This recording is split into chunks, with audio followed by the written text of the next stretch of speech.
So the second part, the presentation part is done, so the next part, second part, is the question and answer period. And if you have some questions out there, we have the police chief, the mayor, councilors, and some of our staff here, so. I got a point, Eric. Pardon me? I got a point. Can I ask the chief a couple of questions?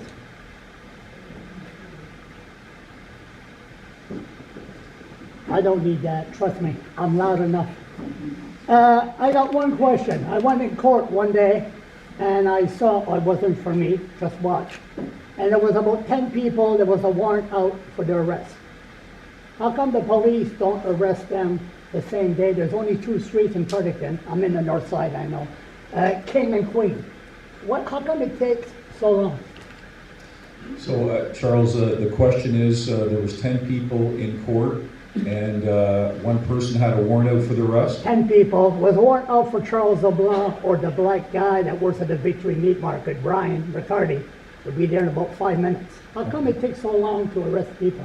I think, Charles, it ties back to what we've been talking about here tonight. We are doing our best to prioritize some of the immediate priority 1, priority 2 calls for service.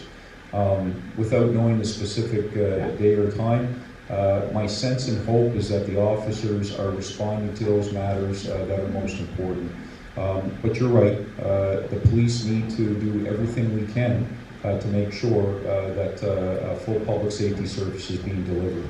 And I think from that perspective, if there is an opportunity for us to arrest somebody, then we need to be doing everything we can to do just that. My second point, my second question is mental illness. And we know we had a history with the Fredericton police. We had a meeting, me and you, trying to settle my difference, our difference.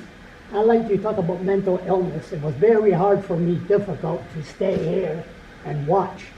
But I like to, there's a task force. We had a history. I'd like to know one question. What is Bobby Simmons doing, his role in this? Could you answer me that? Charles, we have all of our officers that come to work every day. And we are certainly, no, go ahead. If Bobby Simmons is involved of the police raiding my place, falsely accused me to be a pedophile. And No Charles, apology from the police. Bobby Simmons behind it. Bobby Simmons sent 2 cops from Edmundston trying to hurt me, and that's your deputy chief now. So if you have that kind of, you don't trust people in your task force, where are we going to go?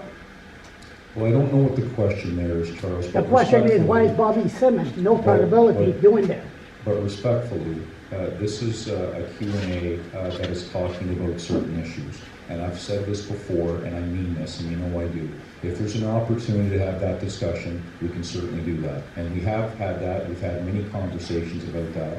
But for tonight, and respectfully, Charles, we want to talk about some of these key issues that are impacting our city right now. And I invite you, openly, I invite you to come back and see me at a time that's convenient for you, and we can talk about it. And you should be careful of the people you have in that task force. That's all I gotta say. Understood. Okay, thank you. I don't think any of my would be loud voice. I was just wondering, in one of your slides, it showed that you companies where you have 4 administrative issues. I'm just wondering if it is a concern that people are less likely to contact the police because we all know that it would be a much larger issue. And a lot of people say, what's the point? That's not only a great question, it's an important point, and we believe that is certainly a